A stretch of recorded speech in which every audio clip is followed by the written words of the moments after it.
Good morning and welcome to the show, and thanks for waking up with us today. Today we're waking up here at the marina, at the Treasure Island Marina here on beautiful Panama City Beach, and I'm talking with John Hancharick from MarineMax, yachts, boats, and everything having to do with boats. John, so good to see you again, my friend. Great to see you, sir. A gorgeous day, isn't it? That's how we order it here. That's right. There's a reason we live in paradise, you know. Now, you know, MarineMax is pretty famous for its high-quality boats, its top-line boats, premium boats, I guess is what you'd call it. But you also have a lot of classes at your showroom and your classroom here on Thomas Drive. What's coming up, John? Not only do we have class, but we put on classes. That's Absolutely, yeah. So we have a couple community events that we have coming up. May 30th is WOW, Women on Water. Women on Water, wow. Specifically designed for the gals, where they can actually get classroom experience, classroom training on safety, boating technique, and then actually put that into practice on the water.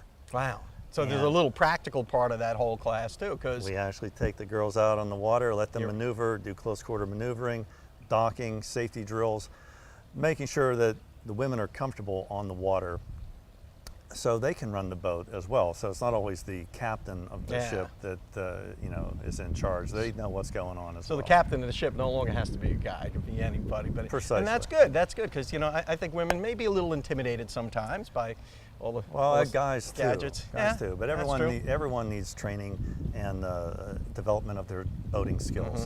And that's what we do here, again, classroom and on water. Wow. Now you've got another class coming up as well. You've got not just the Women on Water, but what's the other one coming up after that? June 6th, yeah. We have a certified safety course by the Coast Guard Auxiliary. And that is not only a class that goes through all the safety aspects of boating, but also gets you a certification from the Coast Guard that you've passed this. And so it gives you insurance discounts, get your fancy certificate and your badge and the whole bit. But we put those classes on here as well at MarineMax. I'm a little distracted right now, John, because I'm looking over your shoulder and there's a beautiful scarab over here. That's one of your boats, isn't it? One of MarineMax's boats. This is one of our jet boats. It's a scarab jet boat. Wow. And so it looks like Eric Davis is coming in to do some maneuvering with that jet boat. Well, maybe we can get a better look at that next week. But let's go take a look at it if we can. You want to run it now? Well, you know, I don't know. We got time for that, Jeff? We got 2 minutes to run. Yeah, let's go run over there and take a quick look at it. Come on. Man, as luck would have it, here comes that scarab, man. And who's out there? Eric Davis is a top sales professional. He's demonstrating the scarab jet boat today. Yeah. Now that scarab jet boat, as the word implies, goes pretty fast, doesn't it? Oh my God, it's a Corvette on water. Is it really? Oh, you're gonna have fun. Yeah, how fast can that thing go? Legally? I don't know, it's about, it'll be 50 miles plus. Well, here in the lagoon, I guess it's no wake, but 50 miles per hour on this little thing. Look at this thing, man. Wow. Hi, Eric. Hey, how are you? What's going on, man? Just went out for a little spin. I know, we were out here just shooting a little piece, and here you come, you know, wheeling on in, and we're like, hey, let's take a look at this, man. Why don't you hop in? Hey, might as well. Do I need to keep my shoes off? I'm okay. All right, here we go. Look at this thing. Yeah. Holy mackerel. Eric, why don't you give him a quick skinny on what's going on, and you I'm guys can gonna jump right in the driver's seat like I know what I'm doing, you know? Absolutely. Well, this little 16-foot jet boat from Scarab is probably one of the most fun little boats I've driven. It's my first time out on it. It's like a little race car here. Yeah. This little boat weighs about 1,600 pounds and has a 150 horsepower engine in it, and it will absolutely scream. Can I start it up? Can I turn this around? Can I start it up? If you'd like to start it up. Yeah, how do we do it? Am I in neutral? Right I'm in now, neutral? so you just turn the key. Just turn the key. Yeah. Yeah, okay. Go ahead and pull that back. All right. Pull that back. And it's the opposite of what you think. Turn it the other way. Okay. There you go. Oh, that other way. Yeah. All right. And now we're okay, and now we just go forward. I won't overcorrect. All right. Well, this has been great, man. I'm having so much fun. Hey, well, we're gonna go to your Waking Up with Don weather, and I'll be out here on the water somewhere with Eric. See you guys later. Thanks a lot, and we'll be right back. Welcome back to the show. I'm here with Alan Graham from Counts Realty, or Real Estate rather. Welcome back to the show, Alan. Always a pleasure to see you. Good to see you, Don. Know, it's that season. People are moving, people are selling, military folks are getting orders. This is kind of the time of the year where people start putting their houses up for sale, isn't that right? You know, the springtime is the best time for people to start putting their house on the market for sale because there's so many people out there looking. If you remember the Mother's Day, they always have the parade of homes to where all the builders highlight their highest and best products that they have, and they have a tour of homes the whole week. And so people are looking to buy houses this time of the year because they're going to move in the summer, and then they're going to get their kids in schools before the fall starts. And nobody wants to go through the fall looking for a house when you're trying to have Thanksgiving and Christmas and Halloween and the holidays. You kind of want to be in that home, and so that process starts typically around February or March and runs through the middle of July. Oh my. I know that Parade of Homes business pretty well because when we first moved down here, we decided to rent for a while and kind of learn the neighborhoods and all that stuff, and we did that Parade of Homes, and that kind of helped us decide not so much on a house, but on a neighborhood where we wanted to live. Right. Well, the good thing about the Parade of Homes is typically the builders highlight their newest products, their greatest building techniques, and some new features that they put inside the house. Here's where that puts an existing home seller at a disadvantage. People get spoiled on that first impression of a home that has been doctored up, has the lipstick and the eyeliner, and is really set up to show. It has been staged. And so the problem with it is they go to an existing home and there's a little bit of a letdown there. I try to coach people in preparing their homes for sale. If you're going to sell your car, do you have it detailed, or do you put it out there with a for sale sign on it with the little air freshener tree still hanging there and the big gulp still laying in the floor and the Kleenex tissues in the floor? Or do you? You know, we just sold a car not too long ago because we got my wife a new car, and I got to tell you, I was all over that car. I detailed that thing. We waxed it. We did the armor all. We made it look nice. You need to take that same philosophy into the presentation of your home. You only get one chance to make a first impression, and when somebody's touring 8 to 10 homes, and everybody's been watching HGTV and they've learned how to stage their home. They've learned that it needs to be painted. They learned that the lawn needs to be landscaped and you need colorful flowers planted.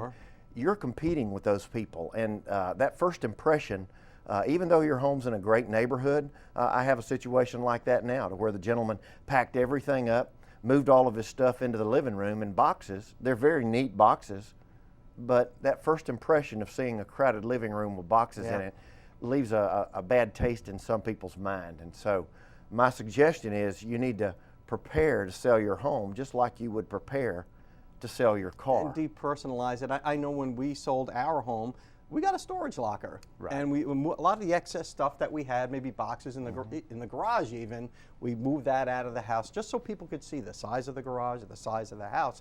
And when I was house hunting, I also remember going into people's bedrooms and seeing, you know, TV, big screen TVs in weird places, and exercise machines and things like that, and it's just made it seem small. Exercise machines are the best source of clothes hanging I've ever seen, because most people hang clothes on those exercise machines. Mine made a great little valet. Yeah, you need to take about half the clothes out of your closet. That impression of having a master bedroom that has a large walk-in closet, but when I open the door and all I see is boxes and thrown in coats and stuff like that, it just leaves a bad first impression. Now, you know, we've talked about it before on the show, but I think it's rather important to have that kind of curb appeal and wow factor.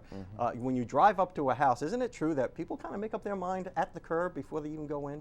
Well, they do, and men are better at taking a house that's not in the best condition and seeing it the way it could be than women, and that's really unusual. You'd think women had that knack, but they don't. The other thing is, if you're asking top dollar, and everybody expects to get top dollar for your home, you can't ask top dollar and then have it in a middle range condition. People are going to expect a top dollar house, and there's a disappointment or a letdown if a house is priced at the top of the price range for its square footage, and you walk in and there's just a little disappointment there. It's difficult to overcome in the long run. Yeah, well, wise advice. Alan Graham from Counts Real Estate, thank you so much for coming on the show and getting us smart on how to stage our homes and get it ready to sell. Just give us a call. All right, Alan Graham. We'll be right back. Welcome back to the show. I'm here with Allison Smith from Herb Effects Landscape Management and Pest Control. And what are we going to talk about today? I know it's that time. Bugs, and more bugs. Yes. It is buggy out there. It's buggy out there, and unfortunately, we have gotten hot quickly. Yep. And, you know, we didn't get much of a spring rain. Yeah, welcome to Florida. Welcome to Florida. Yeah, we'll get it in July probably. But there are a couple things to really be watching out for right now, especially if you have St. Augustine turf. We have gotten hot, and this is the time of year you're really going to start seeing chinch bug damage in St. Augustine. A lot of people in this area, they love their St. Augustine. They think it looks like Florida. It looks tropical. They have to have that. And chinch bugs love it. Do they? So what do you do about them? Well, you want to pay attention to areas like closer to your driveway, asphalt, concrete, where it gets hot. They like it hot. So, or if you have an area, say in the middle of your yard where it's full sun, doesn't get shade, that may be an area where your irrigation may cover, but maybe a little weak. They like the hottest spots. And you're going to look at your lawn and think, oh, I must have an irrigation head that's not turning, because the damage can look almost identical. Well, you know, I'm kind of seeing those symptoms on my lawn. Now, I'm only watering 3 times a week. Yeah, but you don't have St. Augustine. Okay. Yeah. Well, that's good to know. Yeah, what do I have? You have Bermuda. Bermuda. Duh. Okay. Yeah, so I have a watering problem. You probably have a watering problem. Yes. I got a grass problem. I know. And what it's going to be, I have a picture to show you, and then Jeff will flash it up for us. But you can compare. Look at this picture, and this is what they're going to see. But dry, and then this picture. Dry with the green. And that's St. Augustine grass. They look almost identical. So one is chinch bug damage. Chinch bugs don't eat Bermuda? Or they Yeah, don't like they're gonna be only on their St. Augustine. Only St. Augustine exclusively. So, yes. Oh. So, okay. So if your lawn looks like that and you've got St. Augustine, you may have chinch bugs. You may. And the thing is, you're going to see an area. They're not going to be in the driest spot. They've already damaged that spot. They're going to be on that edge where you have the brown starting to meet the green. Yeah. And what they do is they actually go to your green grass and they just suck the green out of it. They actually, they don't have a mouth. They actually are piercing and sucking, and they suck all the good stuff out. Really? So they're going to be on the edge. Charming creature, the cinch bug. They're very charming, and they're tiny. Yeah. Can you see them with the naked eye? You can, but unless you know what you're looking at, you can. They're tiny, and they're gray black with little white wings. So how do you diagnose that? I mean, if you're kicking around your grass and things fly up. You want to make sure your irrigation's running properly. Okay. Right now we're hot. We have had not much rain, so you need to be 5 days a week. Okay. And you want to make sure, get out, watch your system run. Make sure there's no gaps that are not getting hit. If you have a spot that barely covers, adjust your heads. Just to make sure you've got really good coverage and make sure it's running properly. Check your clock. Make sure it's coming on when it's supposed to be. And the best time for irrigation to run is right before the sun comes up. So if you have 4 or 5 zones and they need to be running, say, starting at 4:30 to 5, so it runs before sunrise. Don't run your irrigation in the middle of the day. We have people all the time. Well, keep it set at noon so I can watch it run. That's wasting water, not doing anything for your yard. Yeah, and you're actually kind of cooking your grass, aren't you? If you want to watch it run, get up at 5 with your coffee and watch. We get that all the time. Yeah, it's awful. It's just wasting it. So it basically evaporates. Right. And it doesn't really sink in. Exactly. And then someone's also told me that it kind of cooks your It's not so much that it cooks it, but it just evaporation, and it doesn't get time to soak in. St. Augustine is a shallow-rooted grass also. It doesn't have like the deep roots that a lot of the other turfs do. So I guess the advice is, if you have St. Augustine, make sure you're watering properly 5 days a week. Yes. How long on each zone? Any recommendations? Sprays need to be less than your rotors. So sprays could be, say, the 20-minute range, and rotors like in the 40-minute range. Well, that's a good rule of thumb. Thank you so much, Allison Smith from Herb Effects Landscape Management and Pest Control. I'll learn it someday. We'll be right back. Welcome back to the show, and welcome to a great little celebrity interview we're about to conduct with my friend Darrell Day, the star of the Darrell Day Show on Talk Radio 101. I like that. Welcome, Star. I the like star that, of the show, yes. The star of the Don Arias, Oh, Waking it's so Up With bright Don, in here too. now. No. I'll have to get your autograph, and you can get mine. It's always, I will do that afterwards. It's always good to have someone on the show who talks for a living as well, because it's that much less work I have to do, Darrell. But you do have a very popular show, Talk Radio 101. I listen to you sometimes, and my blood pressure goes up just because of what's going on in the world. Yeah. And we don't always agree on everything. No. But as you had told me a couple times, is if we agree on everything, one of us isn't really necessary. So That's right. But even though we don't agree on things completely, we couldn't be closer friends. I mean, I think the world of you. You're one of the first Yankees that I've really liked. Oh, very honored. Hey, listen, the whole Sherman March to the Sea, Yeah. I'm really sorry about that. Yeah, But well, at any rate. Well, we're really mad about it. Yeah, and you still should be, actually. That was not nice. Yeah. But at any rate, and I think that's what I think a lot of people in Washington can learn from. I mean, you can disagree on topics, but still be civil and maybe even friends. And there was a time in America that Congress did that. They'd disagree on the floor and they'd go have drinks afterwards. I think it's because they were all headed to the same destination. Then the same destination being freedom and liberty for the individual. Right. To make sure that rights were protected. And how they got there, they differed a little bit on, but their goal was the same. And I'm concerned that maybe our goals aren't the same anymore in America. I'm not sure what all of us seek anymore. You know, and I think people talk about low information voters, but I understand, and I'm sure you do. You know, we kind of live in that world. I'm a little bit of a news wonk myself. But people are busy with their lives. They don't have time to really drill down into all of the topics like you and I do. Well, that's true, but don't we live in the most information available world that we've ever lived in? Yeah. You know, back before the internet, how it took a lot of time out of your busy day to be able to burrow down and find out. You would read the morning newspaper. Right, you got the morning newspaper, but today with as much information that's available, you have to be able to ferret out what's good information and what's bad information because you get it off both sides. But I don't think there's an excuse, because I think it's a part of the duty of a citizen to be an educated electorate. I believe that's not a nuisance. I believe that's part of the price for You really being free. have to do, before you flip that switch or push that button in that voting booth, you really need to do whichever way you vote, you need to be sure that you're voting for the right reason, that you're sure of the issue or the candidate.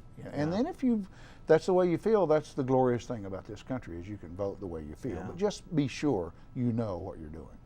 We got to run off to a break right now, but on the other side of that, let's talk about stupid people and smartphones. Okay. On the other side of these messages. Welcome back to the show. I'm speaking with my friend Darrell Day, star of the Darrell Day Show on Talk Radio 101. I really like that. That's okay. I get it. No extra charge. I'll replay this at home. No extra charge for that introduction. But you know, we talked about low information voters and smartphones and stupid people and all that stuff. But you have a certain philosophy, don't you? I mean, you're kind of a constitutionalist. Yeah, if you had to pigeonhole me somewhere, I don't have a political party. Or a libertarian, maybe? Would you call yourself not a libertarian. that? Well, you know, I believe in a lot of libertarian values, but I still don't put myself in the Libertarian Party. Not that I disagree with them, but I believe that the Constitution is the answer. As far as the government concerns, I believe in the big book, the Bible being the answer in our spiritual lives. But as far as the way our government operates, I just simply believe it needs to follow the Constitution. And if it's not in there, you can't do it. Yeah, you've got exactly, and you've got this great heritage of this country, this legacy that we've inherited from these geniuses who wrote the Constitution. And not in a vacuum, by the way. They were great students of history.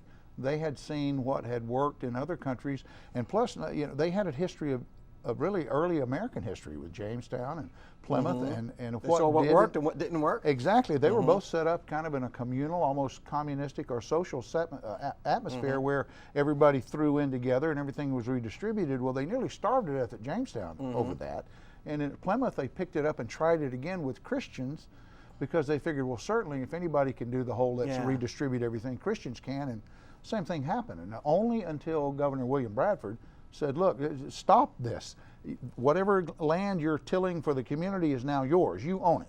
You root hog or die. If you make it, you make it. If you don't, you don't. And it was then the explosion happened, where we went from plowing ground with a log, a sharpened stick, to steel plows. The whole idea of private property ownership blossomed, and everybody began to do much better. People had skin in the game. When it was their skin plot. in the game. It was their stuff. It was your 40 acres and a mule. Right, you made it or you didn't. It meant more to you. Now, that didn't mean that they couldn't throw together and help a family that was trying and was down on their luck, because that's charity, Sure. and that's what charity is called. But it wasn't imposed on people. It wasn't at force. institutionalized. It wasn't The way it is forced. today, in a lot of ways. Right. You know, we can talk for hours on this topic, but you know, if people want to listen to you, if they have been living in a cave somewhere and don't have a radio, they can get Monday you through Friday yep. from 6 to 9 a.m. Central Standard Time, 101.1 on the radio dial, FM radio dial. Okay, and we'll Love just to tune have in, them. and we can listen to you in the car on the way to work, Yeah, or call up and call up give me a and piece of your mind, and I'll, Yeah. you know, I like to call in and debate. sound off. and sound off. 233-9988. Right? 850-233-9988. Daryl Day, thank you so much for everything you do. Don, and, thank you so much for for coming having on me. the show. Okay. And we'll see you next time.